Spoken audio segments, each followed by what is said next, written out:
गटार योजनेच्या कामात मोठ्या प्रमाणावर अनियमितता तसेच निकृष्ट काम होत असल्याचा गंभीर आरोप शिवसेना तसेच शरद पवार गटाच्या पदाधिकाऱ्यांनी केला आहे।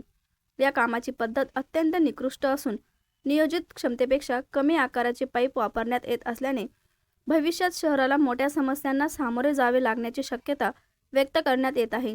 या संदर्भात शिवसेना आणि शरद पवार गटाच्या वतीने येवला नगरपालिकेचे मुख्य अधिकारी यांना निवेदन देण्यात आले। निवेदनात गटार योजनेच्या कामाची तात्काळ चौकशी करावी अशी मागणी करण्यात आली आहे।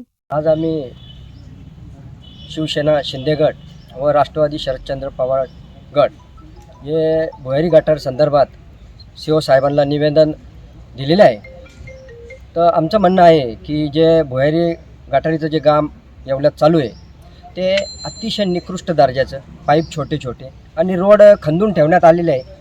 म्हातारे माणसं, काही शाळेत सोडवण्यात जाणाऱ्या महिला यांना अपघात व्हायची शक्यता आहे। एकतर यांनी रोडचे कामं बनवले, कॉन्क्रिटीकरण केलं, आता परत ते खंदून ठेवायचे आणि त्याच्यानंतर परत ते कॉन्क्रिटींग करायचं, त्याचे बिलं काढायचे आणि मूळ मुद्दा म्हणजे भुयारी गटारांचं निकृष्ट काम, पाईप मोठे घेतले पाहिजे।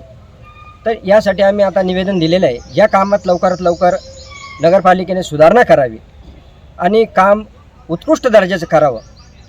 असं काही नाही झालं तर आम्ही सर्व आमचे शिवसेनेचे अध्यक्ष व नगरविकास मंत्री शिंदे साहेबांकडे जाऊन आम्ही ही तक्रार नोंदवणार आहोत। याची नगरपालिकेने सीओ साहेबांनी तसेच अध्यक्ष राजू भाऊंनी याची दखल घ्यावी अशी आमची नम्र विनंती।